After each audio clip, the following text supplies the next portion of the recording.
오늘 증거할 말씀은 좀 어려운 말씀이기도 하고 쉬운 말씀이기도 합니다.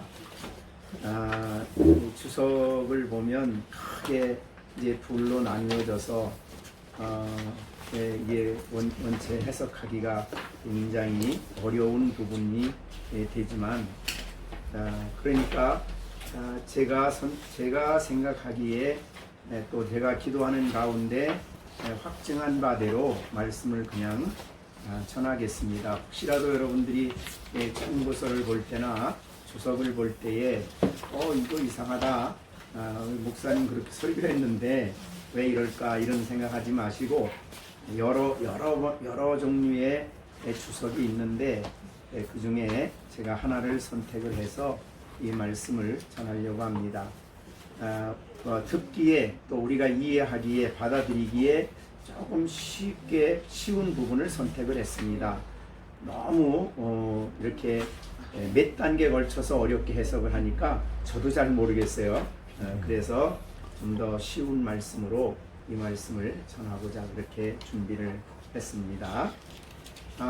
예수를 믿고 나의 죄를 담당하시고 정말 십자가에 죽으시고 부활하신 예수님이 우리의 죄값을 다 치르셨는데, 그거로 멈추지 않고 6장 7장에 있는 대로 우리를 연합시켜 주셔서, 그래서 우리를 그리스도 안에 죄에 대하여는 죽고 하나님께 대하여 살아있는 자로 우리를 만들어 주셨죠.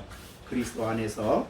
그래서 이제 우리는 예수님께로 가서 주님과 연합된 성도로 살게 해 주셨습니다. 그럼에도 불구하고 우리 안에 여전히 죄가 남아 있다. 그리스도인 안에 여전히 죄가 있고 사단은 여전히 기회만 있으면 활동을 하려고 합니다. 그런데 그런 상황 속에서 이 어렵고 힘든 세상의 삶 속에서 신앙인들이 살아가는데 어려움이 많죠. 그리고 오늘 성경의 이 8절에 있는 말씀처럼 우리는 연약하다는 고백을 하게 됩니다. 자신의 연약함을 진실로 표현할 수 있는 것이 그리스도인입니다. 그래서 우리는 본래 아담 안에 난 사람이고 연약성을 가지고 있는 사람들이기 때문에 그렇습니다. 우리의 이제 성경을 가장 포괄적으로 정리해 놓은 신학을 대개 칼빈 신학이라 우리 그렇게 말하고, 장로교인들은 그 칼빈 신학을 받아들입니다. 그런데 칼빈 신학의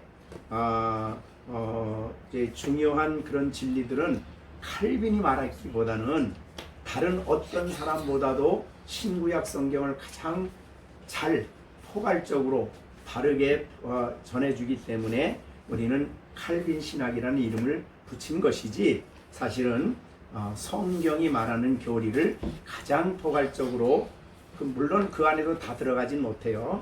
그렇지만 그래서 그분의 그 신학적인 입장을 우리가 받아들이는데, 그분의 그 신학 입장 중에서 되게 칼빈의 5대 교리라는 말이 있어요. 칼빈의 5대 교리. 그게 뭐냐면 되게 이제 여러분이 이해하기 쉽게 튤립이라는 그 꽃이 있잖아요. 그래서 그 앞자를 따서 QT이라는 이름이 있는데, Total Depravity. 그래서 우리는 전적 타락했다. 그래서 우리 스스로 구원할 수 없다. 이게 이제 1번이고, 그 다음에 Q지요. Unconditional Election. 그래서 무조건적으로 하나님이 선택을 했다. 주권이죠. 하나님이 주권적으로 선택을 했다는 말입니다. 그 다음에 L이죠. L. Limited Atonement. 그래서 제한 속죄. 예수님의 십자가의 죽으심은 모든 인류를 다 속죄하기 위해서 죽으신 게 아니고, 하나님이 선택한 사람들만의 죄를 담당하시고 돌아가셨다. 이건 이제 제한 속죄라 그럽니다. 그래서 보편 구원을 주장하는 사람들은 이걸 부인해요. 그러니까 예수님은 온 세상을 다 대속하기 위해서 주셨기 때문에 결국은 모든 사람이 다 구원받는다. 이게 이제 이것이 이제 보편 구원론을 주장하는 사람들입니다. 그 입장을 갖는 사람들 굉장히 많아요. 그래서 우리는 그런 입장이 아니고 제한적으로 구원 선택한 사람들만을 위해서 이렇게 하나님이 십자가에 피 흘려 돌아가셨다. 그 다음에 이제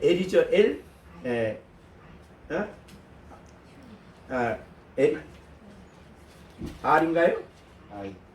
I. irresistible grace. 이 I죠. irresist. 그러니까 거항할 수 없는 불가항력적인 은혜라 그래요. 그것은 은혜가 오면 우리가 나 못 받아요 이렇게 못한다 이 말이죠. irresistible grace.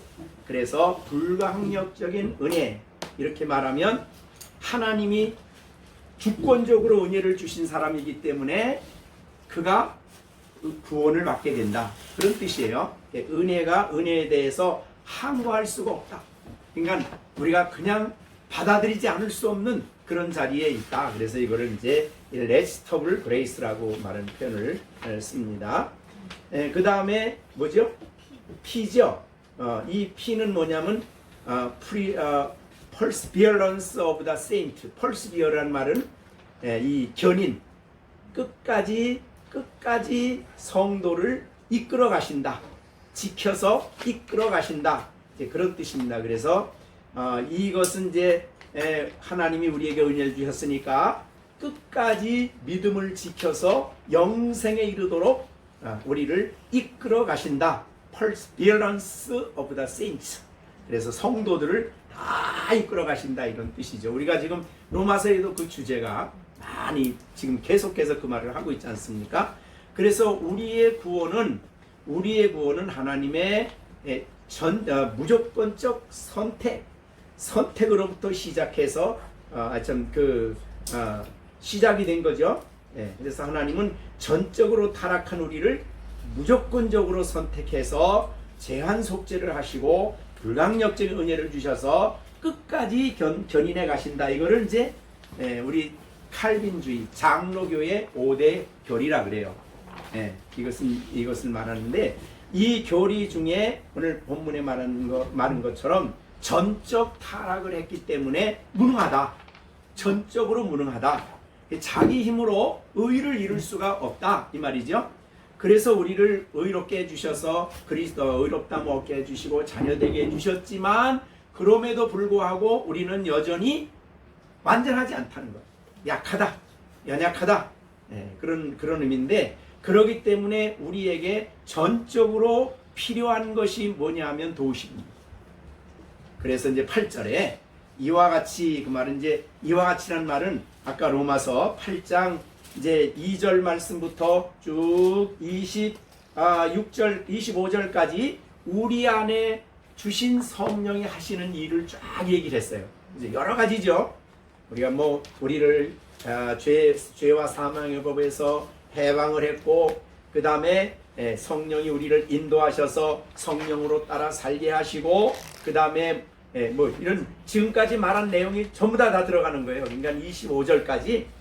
그래서 이와 같이란 말은 앞에서 성령이 구원받을 우리 안에 오셔서 이렇게 역사하는 것과 같이 이와 같이 성령도 지금 이제 우리를 도우신다 이 말이죠. 뭘 도우셔요? 우리의 약함, 연약함을 아시고 우리를 도와주신다 라는 말을 이제 26절에 했는데 그 도우시는 방법이 뭐냐 하면 기도예요.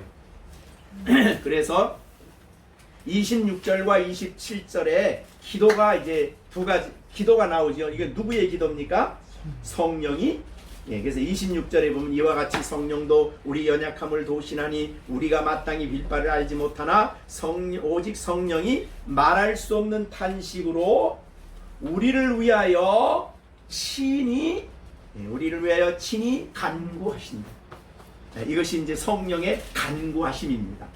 그 다음에 이제 27절에 마음을 살피시는 이가 성령의 생각을 아시나니 이는 성령이 하나님의 뜻대로 성도를 위해서 간구하시기 때문에 이 성령의 간구는 실패가 없어요.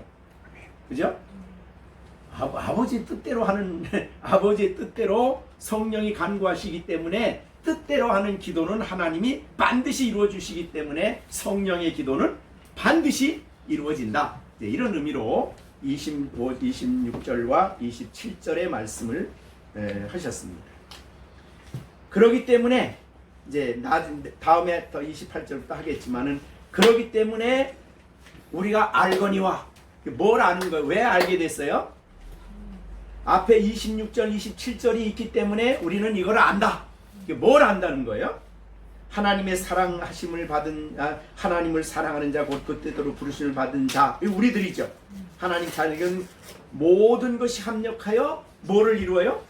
선을 이룰 것을 알아요. 왜 그걸 압니까? 성령이 아버지의 뜻대로 선하게 되도록 기도한다는 사실이 있기 때문에 우리는 분명히 안다.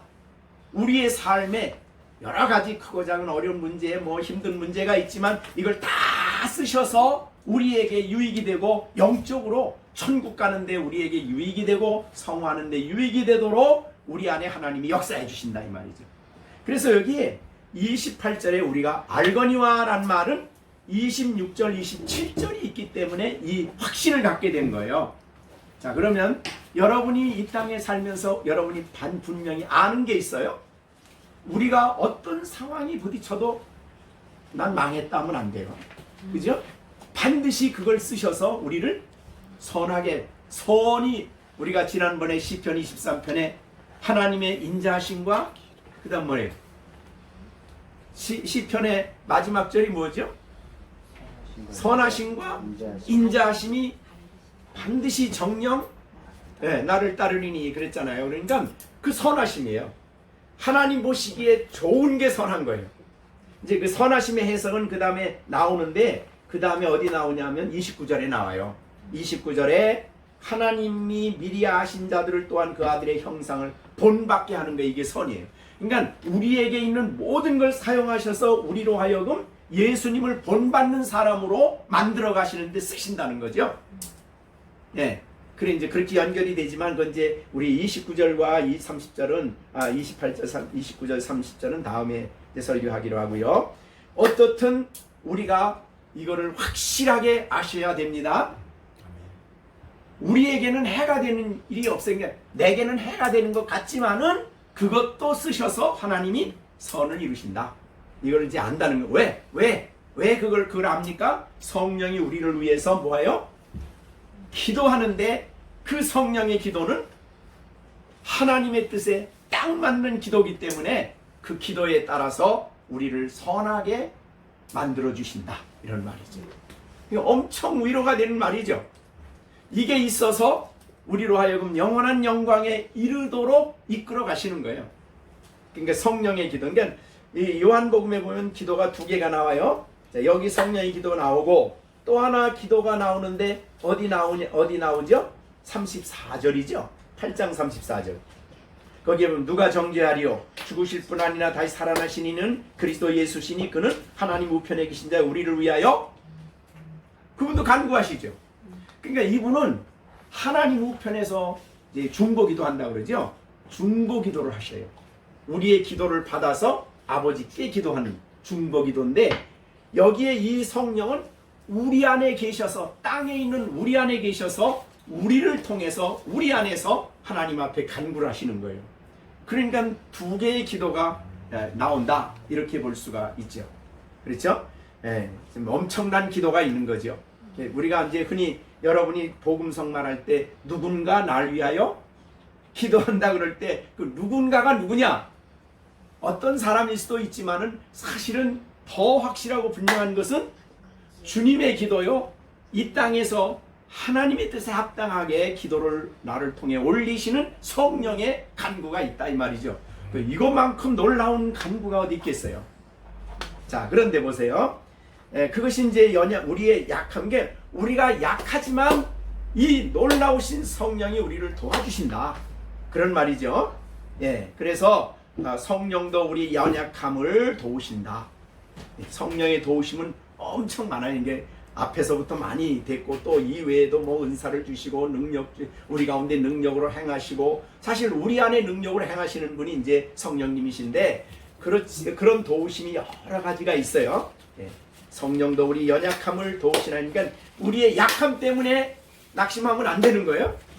약함 때문에 에휴, 나는 그렇지 뭐 그러면 안 되는 거예요. 예. 왜냐하면 도우시는 성령이 계시기 때문에 그렇다. 성령은 하나님이시죠. 그러니까 우리가 이제 8장 2절부터 7장에서는 낙심을 했잖아요. 24절에 오호라 나는 7장 24절 오호라 나는 곤고한 사람이다 그랬잖아요. 근데 곤고로 끝이면 얼마나 기가 막혀요. 그런데 8장에 딱 넘어와서 너희 안에 하나님의 성령을 보내주셨다. 근데 이 성령이 하시는 일을 지금 2절부터 계속해서 얘기를 하시는 거예요. 그러니까 이거를 우리가 생각해 보면 우리 안에 행하시는 성령의 역사를 우리가 또 생각하고 또 묵상해 보면 너무나 하나하나 이게 소중한 진리들이죠. 우리가 그리스도 안에 있기 때문에. 네, 그래서 이것을 깨닫게 해주시는 것이 은혜예요. 네, 깨달아져요. 이게 우리에게 알아지는데, 자, 오늘은 특별히 하나님 여러분의 은혜 주셔서 나는 약하지만 성령이 우리를 도와주신다는 이것을 깨닫게 되는 역사가 있어야 되는 거예요. 그걸 은혜라 그런다 이 말이죠. 어디를 가나 여러분은 혼자 있질 않아요. 어디를 가나 나 혼자 고민하다 쓰러지는 거 아니에요. 성령이 하나님이신 그분이 나를 도우신다 그런 말이죠. 자, 그런데 여기 도우심 중에 특별히 물론 다른 도우심도 있지만 특별히 오늘은 기도와 관련한 도우심입니다.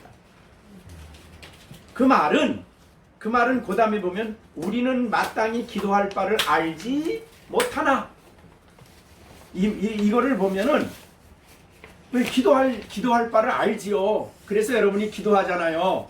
간구하잖아요. 그죠? 그러니까 이 경우는 정말 어떤 상황에 부딪히면 너무 기가 막혀서 어떻게 기도할 바를 모를 정도로 당황스러운 거예요. 그런 상황을 지금 설정해 놓은 거예요. 여러분이 뭐 아침에 일어나서 우리가 배운 대로 하나님 앞에 기도하고 뭐 이런 거 할 수 있죠. 자녀를 위해서 기도. 이걸 말하는 게 아니라 오늘 본문에는 특별한 상황을 설정한 거예요. 특별한 상황 속에 특별한 기도를 해야 되는데 그런 말이에요. 그래서 우리는 그때 우리가 마땅히 기도할 바를 알지 못해. 마땅히 기도해야 되는데 뭘 어떻게 기도해야 될지 모르는 거예요. 또 기도를 한다고 하더라도 그 기도가 하나님 뜻에 합당하진 않아. 이런 경우를 우리가 설정해서 여기에 말씀하는 것이 성령이 하나님의 우리가 마땅히 사실은 우리가 마땅히 기도해야 되는 마땅히 기도의 마땅 그러니까 마땅히 기도하되 마땅한 기도, 적당한 기도, 적절한 기도를 해야 되는데 너무 상황이 시급하고 당황스럽고 어렵기 때문에 그 속에서 나오는 것은 뭐밖에 없냐면 탄식밖에 없어요. 그의 기도가 탄식이야. 왜? 기도할 바를 모르니까. 어떻게 기도해야 될지 알지를 못한 것. 아니면 마땅히 기도할 바를 알지 못한다 그 말은 때로 우리는 기도해도 잘못할 수가 얼마든지 있다는 거예요. 자, 우리가 이제 신명기 3장에 보면은 모세의 기도가 나옵니다. 모세가 이스라엘 민족을 애굽에서 이끌어내잖아요. 근데 이제 가나안 땅에 가다가 그만 가데스 바네아에서 실수를 하죠. 하나님께 돌릴 영광을 자기에게 돌림으로 너 가나안 땅에 못 들어간다 이 얘기가 있었어요. 기가 막히죠. 사실은 거기 같이 들어가는 게 얼마나 좋겠어요. 얼마나 기다렸겠어요. 그런데 이제 모압 형제에 왔어요. 그게 이제 모압 형제 설교하는 거니 신명기가. 모압 형제에 와가지고 이제 마지막으로 너희들이 약속의 땅에 들어가서 어떻게 살아야 되느냐. 그러니까 사실은 시내산에서 주어진 그 계명은 애굽에서 나온 사람들에게 직접 주어진 계명이에요. 그죠? 근데 지금 이제 가나안 땅에 들어갈 사람들은 애굽에서 나온 사람들은 없어. 다 죽고 여호수아 갈렙밖에. 그러니까 그 많은 사람들을 모아놓고 시내산에서 주어진 언약은 그들에게만이 아니라 오늘 여기 있는 너희들이 약속의 땅에 들어가서 살 것을 하나님이 주신 거다. 이런 내용으로 설교한 게 신명기예요. 근데 신명기 설교하기 전에 3장에서 이런 말을 합니다. 이제 23절부터 26절까지인데요. 그때 내가 여호와께 간구하기를 주 여호와여, 23절입니다. 3장 23절. 주께서 주의 크심과 주의 권능을 주의 종에게 나타내시기를 시작하셨사오니 천지간에 어떤 신이 능히 주께서 행하신 것 일 곧 주의 큰 능력으로 행하신 것이 행할 수 있사오리까. 구하옵나니 나를 건너가게 하사. 이거 어디가 가겠다는 거예요? 요단 저쪽에 아름다운 땅, 아름다운 산 레바논을 좀 보게 해주세요 라고 기도를 한 거예요. 자, 그 기도를 하면서 왜 24절에서 이런 말 합니까? 천지간에 어떤 신이 능히 주께서 행하신 일 곧 그 주의 큰 능력으로 행하신 것 같이 행할 수 있으리까. 왜 이 말을 했어요? 예, 이 말을 한 이유는 당신은 그렇게 뭐든지 할 수 있고 전능하신 능력을 가지고 있으니 나 좀 들어가게 해주세요. 이런 뜻이에요. 그죠? 예, 나 좀 거기 들어가게 해주세요. 마치 예수님께서 십자가에서 아버지는 무엇이든지 다 할 수 있으니 이 잔을 좀 내게서 옮겨달라고 하는 것과 비슷한 내용이에요. 이게 이제 24절이에요. 그래서 구하옵나니 나를 건너가게 하사 저 요단 저쪽에 있는 아름다운 땅, 아름다운 산, 내가 그렇게 보고 싶고 가고 싶었던 그곳을 좀 가게 해주세요. 26절. 여호와께서 너희 때문에 내게 진노하사 내 말을 듣지 아니하시고 내게 이르시기를 그만해도 족하니 이 일로 다시 내게 다시는 말하지 말아라. 이 기도하지 마. 그 말은 그 기도가 잘된 기도예요, 잘못된 기도예요? 잘못된 기도예요. 그 자리에서 그 기도를 하면 안 되는 기도예요. 근데 그 기도를 하고 있어요. 그랬더니 하나님이 야, 이제 내게 다시는 그 말 하지 말라. 이 일로 다시 내게 말하지 말라. 하나님의 영이 충만했던 모세도 이런 실수를 마땅히 기도할 바를 알지 못하고 이런 기도를 하고 있는 거예요, 지금. 그러니까 우리가 어떤 정말 심대하고 심각한 위기에 처해 있으면 마땅히 기도할 바를 알지 못하고 엉뚱한 기도를 할 수가 있다는 거죠. 잘못된 기도를 할 수가 있다는 거예요. 또 잘못된 기도라도 하는 건 다행인데 아예 그것까지도 생각이 안 나서 꿍꿍거리고 그냥 탄식만 하고 앉아있는 그런 상황에 처할 수가 있다는 거예요. 신약의 가장 위대한 성령의 사람이란 바울 아니에요? 근데 바울도 그랬어요. 고린도전서 고린도후서 12장 7절 말씀에 보면은 이 여러분이 자주 듣는 말씀이죠. 거기에 보면은 이 바울 사도도 고린도후서 12장 10절부터 10절까지 해서 그 몸에 사탄의 가시가 있었죠. 네, 흔히 아는 대로 이 사탄의 가시는 간질이에요, 간질. 자, 설교를 하다가 간질하면 어떻게 될까요? 전도를 하다가 간질이 다시 돌아나면 어떻게 될까요? 그러니까 이거는 사탄이 줬다 그랬어요, 이 바울에게는. 그러니까 사탄이 자기가 이 방해를 하고 싶을 찬스가 오면 찬스 쓰는 거예요, 지금. 그러니까 이게 얼마나 기가 막혀요, 바울 사도가. 그래서 바울은 그런 생각을 한 거예요. 야, 이거 복음 전하는데 방해됐네. 방해가 되겠네. 이게 얼마나 이게 방해가 되겠나. 내 문제 하나 해결하지 못하고 뭘 복음 하나님 살아계시다고 전하냐. 이렇게 얘기를 하니까 이런 얘기가 들리기도 하고 그런 상황이 벌어지니까 바울이 하나님께 이제 기도를 시작했어요. 첫 번째 기도 작정하고 기도했습니다. 근데 아무런 답변이 없습니다. 하나님 이거 고쳐주세요. 이거 복음 전하는데 손해가 안 되고 하나님 영광 가립니다. 또 해주세요. 두 번째, 또 세 번째 또 기도를 해요. 되게 유대인들은 세 번째 기도했다 그러면 다 했다는 거예요. 자, 그런데 그렇게 기도하니까 하나님이 그 마음속에 깨달음을 주시는데 뭐라고 깨달음을 주시냐면요, 9절에 나에게 하나님 말씀하기를 내 은혜가 내게 족하다. 야, 너 그거 아파서 못 해본 적 있냐? 내가 네가 그렇게 사탄의 가시가 있어서 능력 있게 일을 못한 적이 있느냐? 내 은혜가 내 은혜가 너를 통해 한 거야. 너 지금 그거 질병이 있다고 내가 앞으로도 일 못할 것 같으냐? 아니다. 내 은혜가 족하다. 내 은혜가 연약한 너를 사용해서 내가 얼마든지 일할 수 있다. 이런 뜻이거든요. 내 은혜가 족하다 그 말은. 그러니까 옛날에 그랬다는 게 아니라 앞으로도 내 은혜가 족할 것이니 그런 뜻이죠. 더 이상 이 문제 가지고 나한테 논하지 마. 이렇게 된 거예요. 예. 그래서 바울이 그럼 왜 그런가를 생각하니까 하나님이 답변을 주시기를 내 은혜가 내게 족하다. 이는 내 능력이 약한 데서 온전하여진다. 그러면서 7절에 이렇게 해석을 해요. 7절 보세요. 고린도후서 12장 7절. 여러 계시가 받은 것이 너무 커. 그러니까 계시가 받은 것이 너무 커요. 바울은. 그래서 13개의 서신을 쓴 거 아니에요. 네? 그래서 계시가 받은 게 너무 크므로 그냥 놔두면 어떻게 되겠어요? 너무 자만하지 않게 하려고 내 육체에 가시고 사탄의 사다를 주셨다. 그러니까 사탄의 가시를 주신 이유를 하나님이 밝혀준 거예요. 너 계시가 너무 커서 그냥 놔두면 너도 인간이니까 교만해져서 나를 멀리할까봐, 교만해져서 너 의지할까봐 사탄의 가시를 준 거다. 이런 뜻이에요. 그러고 나니까 바울은 예를 들자면 오늘 이제 설교를 하러 가려고 그래요.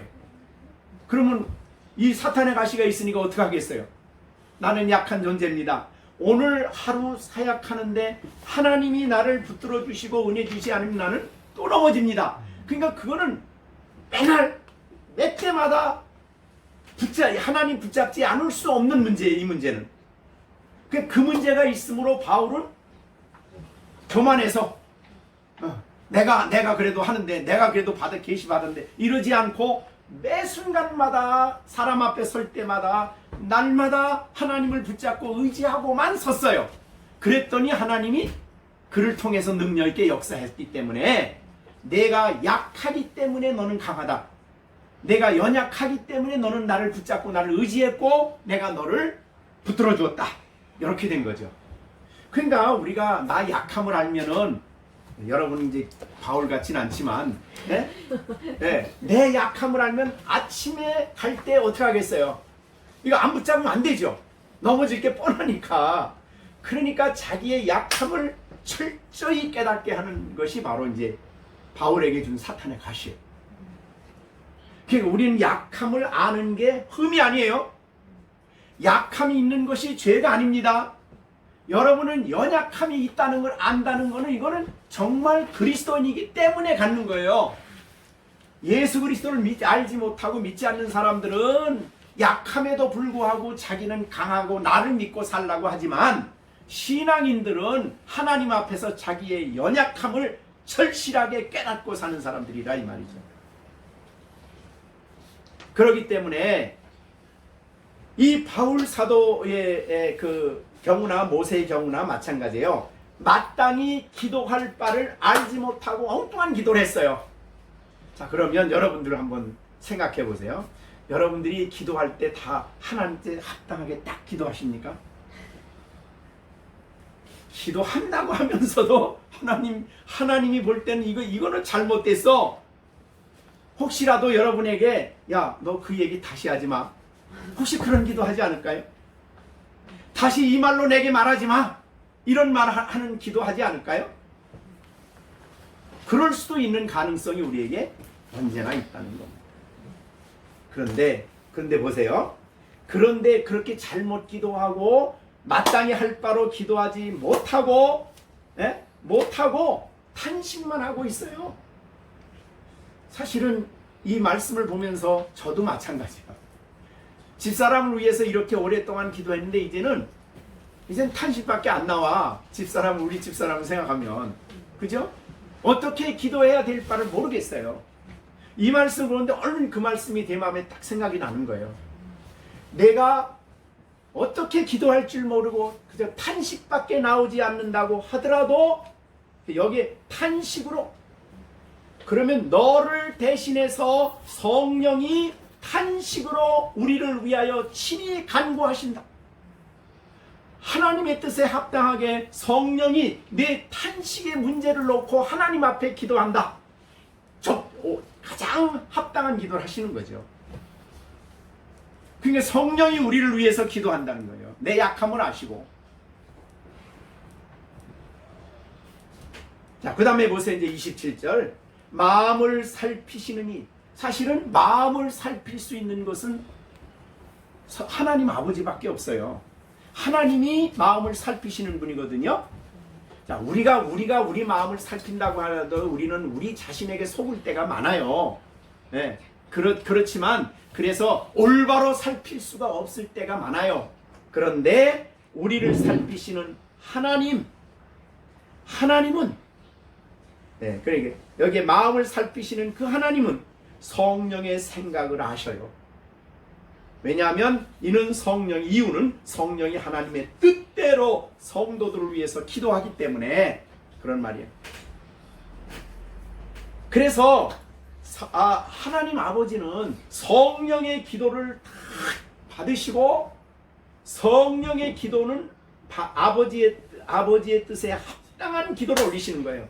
그래서 성령이 하나님의 뜻대로 성도를 위해서 이 땅에 고민하고 탄식하고 어려운 상황 속에 빠지고 어찌할 바를 모르고 간구할 바를 모르는 그를 탄식하는 그를 위해서 하나님 성령이 탄식으로 하나님 아버지께 간절하게 아버지의 뜻에 합당한 내가 기도하지 못한 기도를 이루어 기도하십니다.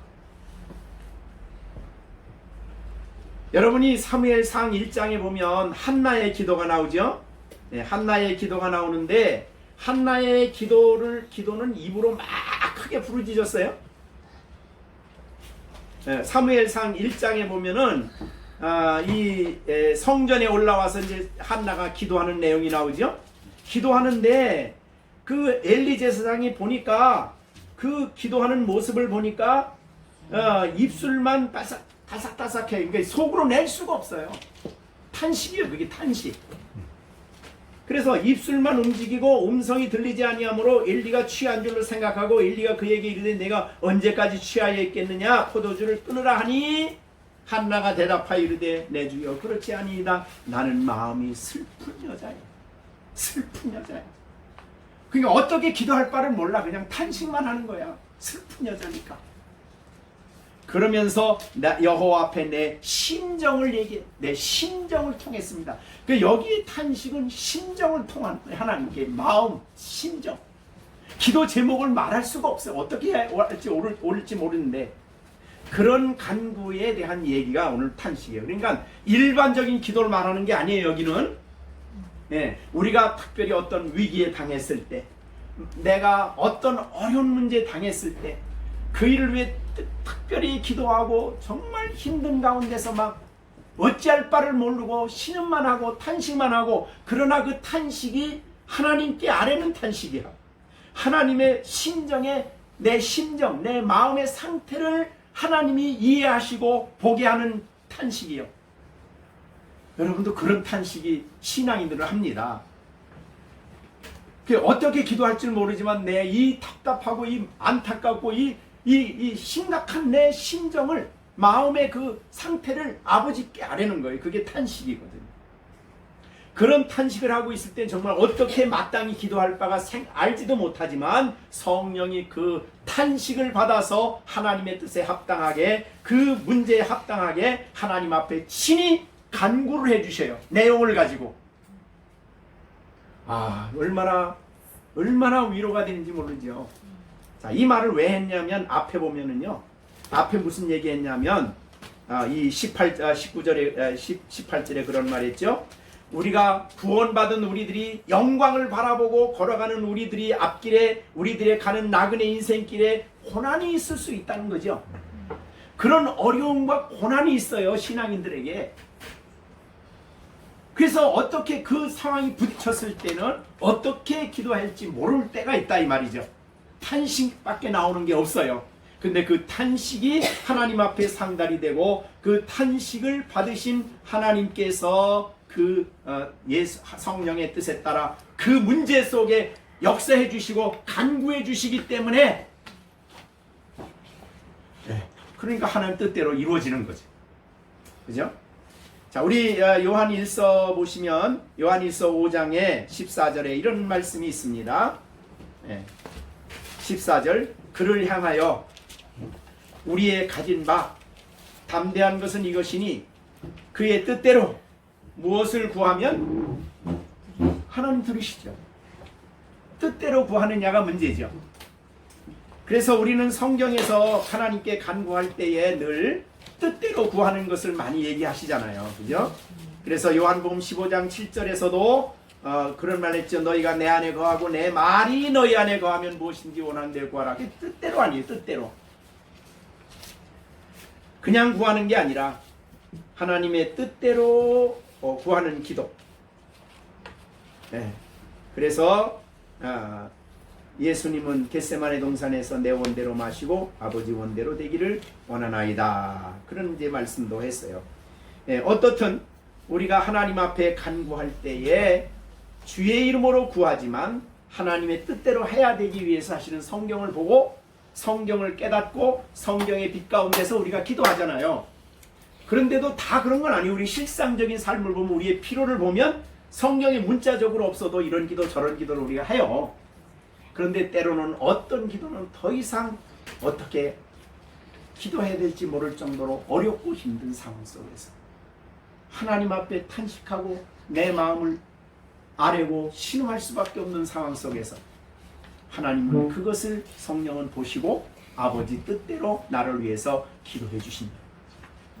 자, 그러기 때문에 이 바울 사도는 아까 말한 대로 28절에 무슨 말을 해요? 우리가 그래서 이 기도가 있는 것을 안다면 우리가 란 말은 바울을 포함해서, 그죠? 바울을 포함해서 기도하는 모든 성도들에게 적용되는 단어죠. 그죠? 우리가 그 말을 하는 거예요. 그래서 내가 이렇게 말하지 않고 우리가 이런 말을 썼어요. 그러니까 우리 모든 그리스도인들에게 적용되는 귀한 말씀이다. 그렇게 볼 수 있습니다. 그래서 우리는 확신을 가지고 우리가 알거니와 문제는 이제 우리가 이제 확고하게 그러니까 우리가 탄식할 수밖에 없는 어려운 상황 속에서도 하나님을 사랑하는 것은 우리가 굳게 붙잡아야 돼요. 그거는 그죠? 우리가 어떤 상황에 있어도 하나님을 사랑하는 자, 이게 중요한 거예요. 곧 그 뜻대로 부르심을 입은 자들에게는 모든 것이 합력하여 선을 이룬다. 이렇게 말씀해 주신 겁니다. 자, 그래서 오늘 우리의 신앙생활을 하면서 여러분 다시 한번 성령이 나를 위해서 이렇게 때로 그래서 여러분들이 기도하다가 탄식만 나오고 기도가 안 되는 상황 속에 빠질 때에 내가 왜 이렇게 기도 못하지? 이거 하나님 자녀가 아닌 거 아니야? 아니잖아? 뭐 이런 생각이 들면 안 돼요. 탄식이 있다는 것 자체가 하나님 앞에서 내 마음을 쏟는 거니까 하나님 앞에 탄식하는 것 자체가 내가 하나님의 자녀이기 때문에 하는 거예요. 그죠? 내가 하나님의 자녀이기 때문에 그런 신음을 하는 거예요. 하나님 앞에 한나와 같이. 하나님 앞에 나오지도 않죠. 그러면 안 믿는 사람이라면. 그리고 그분의 계심을 알기 때문에 이런 탄식을, 이런 하나님 앞에서의 탄식을 하는 것이기 때문에 그 상황 속에, 어려운 상황 속에 있을지라도 변함없이 우리는 하나님의 자녀요. 그죠? 하나님 내 안에 계시고 내 안에 역사하고 계신다. 그런 확신을 우리가 흔들리면 안 된다는 거죠.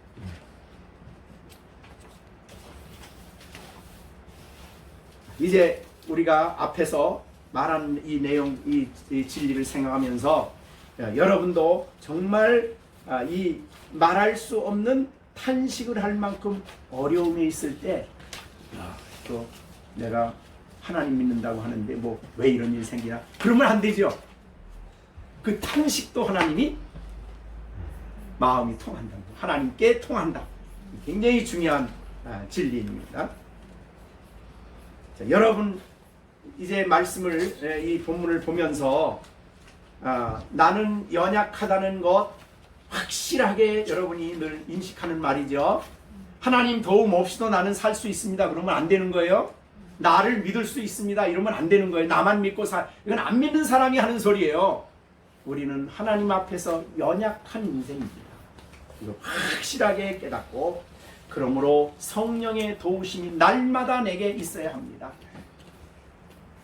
특별히 내가 어떻게 마땅히 기도할 바를 알지 못하는 이런 심각한 어려움 속에 있을지라도 나를 위해서 탄식하며 신이 아버지께 우리를 위해서 간구하시는 성령의 간구가 있다. 이거를 새롭게 여러분의 마음에 깨닫고 또 살아야 됩니다. 자, 우리 예수님도 연약하셨어요. 그죠? 그래서 히브리서 5장 1절 2절에 보면 그런 말을 했어요. 대제사장마다 사람 가운데서 택한 자이므로 하나님께 속한 일을 사람을 위하여 예물과 속죄 제사를 드리게 하나니 그가 무식하고 미혹된 자를 능히 용납할 수 있는 것은 자기도 연약에 휩싸여 있다. 여기 대제사장은 실제 대제사장이지만 장차 오실 대제사장인 예수님도 연약에 쌓여 있는 분입니다. 그죠? 피곤하면 우리 같이 피곤하고 음식을 안 드시면 배가 고프시고 그런 분이죠. 예. 그런 분인데 이 연약에 휩싸여 있었지만 사역을 감당케 하기 위해서 성령이 그에게 부어졌죠. 그래서 성령의 능력과 성령의 역사로 사명을 감당했어요. 우리도 연약하지만 못합니다가 아닙니다. 그죠? 바울이 나는 이것 때문에 하나님 영광 아래서 이 손해봅니다. 이게 아니죠. 우리는 어떤 상황에 있어도 우리의 가장 어려운 탄식 속에서도 여전히 우리를 도우시는 성령님, 기도로 우리를 도와주시는 성령님, 아버지의 뜻대로 기도하시는 이 성령님이 계신다는 것을 다시 마음에 새기시고 어떠한 상황에도 불안해하거나 두려워해서는 안 된다는 거예요. 그래서 우리는 안다라는 이 고백을 확실하게 하시고, 물론 이제 저 뒤에 가서는 38절에 그런 말이 있지 않습니까? 내가 로마서 8장 38절 내가 확신한다 그러면서 이제 하나님의 사랑에 대한 이 놀라운 확신인데요. 자, 여러분 이것을 아니까 어떻습니까? 오늘 말씀을 듣고 이 사실을 여러분이 아니까 어떤 마음이 드십니까? 네? 그러니까 어떤 상황에도 이유를 여러분이 확실한, 근데 이거는 특별한 사람에게만 주어지는 혜택이 아니에요. 그래서 우리란 말을 그래서 썼어요. 성령이 우리를 위해서. 그러니까 여러분 안에 이 의롭담을 얻고 구원받은 여러분 안에 보혜사로 와 계셔서, 그걸 보혜사라고 그러죠. 또 다른 보혜사를 보내주신다고 그랬는데 그 보혜사는 우리와 같이 계시면서 우리를 도우시며 우리를 깨닫게 하시는 이 보혜사 성령이에요. 그러니까 예수님이 보혜사고 예수님의 일을, 똑같은 일을 이 땅에서 우리를 위해 하시는 분이기 때문에 성령님을 또 다른 보혜사라 그러는 거예요. 그러니까 그분이 여러분 안에 계신 거예요. 여러분의 마음이 그래서 성전이죠. 성령의 전이에요. 여러분의 몸이 성령의 전이죠. 우리 고린도전서 6장을 한번 봅니다. 고린도전서 6장 19절 같이 읽겠습니다. 너희 몸은 너희가 하나님께로부터 받은 바 너희 가운데 계신 성령의 전인 줄을 알지 못하느냐? 이 말은 뭐예요? 네? 이거 모르냐? 이 말은 뭐예요? 이거 확실하게 알고, 그런 뜻이죠. 너의 자신은 너의 자신의 것이 아니라 값으로 산 것이 되었으니 너의 몸으로 하나님께 영광을 돌려라. 그러니까 너희 가운데 계신 너의 몸이 성전이, 몸이 우리 안에 계신다는 거죠. 성령의 전이에요. 네. 우리가 성전에 대한 이해가 우리가 이제 공동체가 모였을 때 성전이지만 개인적으로는 우리 몸이 성전. 그러니까 하나님의 영이 즉 온 우주를 창조하신 그분이 내 안에 계시는 거죠. 그게 나요. 이보다 놀라운 선물이 어디 있겠습니까? 근데 그분이 이제 우리가 이제 로마서 8장 2절부터 우리 안에 행하신 일을 쫙 얘기를 하셨어요. 하나하나 우리가 다시 점검해 보면 볼수록 우리에게 있어서 이게 영혼의 양식이고 생수와 같은 은혜예요. 그래서 2절에서는 우리를 해방시켰다. 이렇게 됐고, 그 다음에 2장 4절부터 10절에는 우리를 인도하셔서 우리를 영을 따라 살게 하신다. 그 다음에 3절에서 11절에서는 우리 죽을 몸도 영화롭게 만들어 주신다. 그 다음에 13절에서는 실제로 우리가 죄와 싸움에서 죄의 세력을 무력화시키고 순종하게 만드신다. 이게 13절이고, 14절은 하나님의 영이 우리를 실제로 인도하는 우리 방을 받는, 이런 앞에 나온 대로 이런 자유케 하고 이런 영을 인도함을 받는 우리는 하나님의 아들이다, 하나님의 자녀다, 이거를 우리 안에 확증시켜 주시고 자녀가 됐다는 이 마음을, 이 영을 우리 안에 주셔서 우리가 하나님의 자녀인 것을 알고 신앙 고백을 할 때 하늘에 계신 우리 아버지를 얘기하고 기도할 때도 아버지를 얘기하는 것은 성령이 우리 안에 그런 확증을 주셨기 때문입니다. 그죠? 그리고 자녀된 우리들을 위해서 끊임없이 양자의 영으로서 우리에게 이 하늘의 영광을, 소망을 바라보게 하시는 분이 성령이에요. 어떻게 보이지 않는 것을 그렇게 확실하게 소망하고 살아가느냐? 이 성령이지. 그런데 성령을 따라 그 소망을 바라보며 인생길을 걸어가는데도 불구하고 크고 작은 어려운 문제가 있어서 그걸 놓고 기도를 하는데, 어떤 문제는 너무 기가 막혀서 기도 못할 때, 탄식하고 있을 때, 그것까지도 하나님이, 성령께서 우리 안에 붙잡으셔서 그 문제가 아버지의 뜻에 합당하게 이루어지도록 그 문제를 놓고 아버지께 친히 간구하시는 이 놀라운 성령의 역사가 우리 가운데 있는 겁니다. 여러분이 얼마나 소중한지 몰라요. 그러니까 세상 사람들을 얼마나 가졌느냐, 얼마나 사회적인 지위가 있느냐, 그 사람의 정체성이고 그 사람의 위치지만 우리는 아니에요. 우리는 성령의 전이고 하나님이 영이 거하는 이 영광스러운 하나님의 성전이에요. 이제 오늘 설교를 마쳤습니다. 자, 여러분들 한번 생각해 보시죠. 그냥 설교 마치지 마시고 하나님이 내 안에 탄식하며 나를 위해서 친히, 이 친이란 말이 얼마나 참 놀라운 말이에요. 내가 누군데, 여러분이 누구기에 그렇게 친히, 그렇게 여러분을 아시고 하나님께 친히 구합니까? 친히 아버지께 뭔데, 내가 누군데 그렇게 구합니까? 자녀기 때문이죠. 자녀기 때문하지만 어떻든 그분이 친히 우리 형편을 잘 아시고 아버지 뜻에 합당하게 구하여 결국은 이 모든 것이 다 선하게 이루어지도록 내 안에 하나님 보시기에 가장 좋다고 할 만큼 그런 상황이 되도록 우리를 위해서 아버지께 끊임없이 기도하시는 성령의 간구가 있다는 것입니다. 얼굴을 좀 펴셔야 되겠죠? 가슴을 좀 펴야 되겠죠? 좀 담대하게 우리가 그런 사람이라는 것은 너무너무 감사하고 감격하게 신앙생활하는 여러분들이 되시기를 간절히 바랍니다. 찬송 드리겠습니다.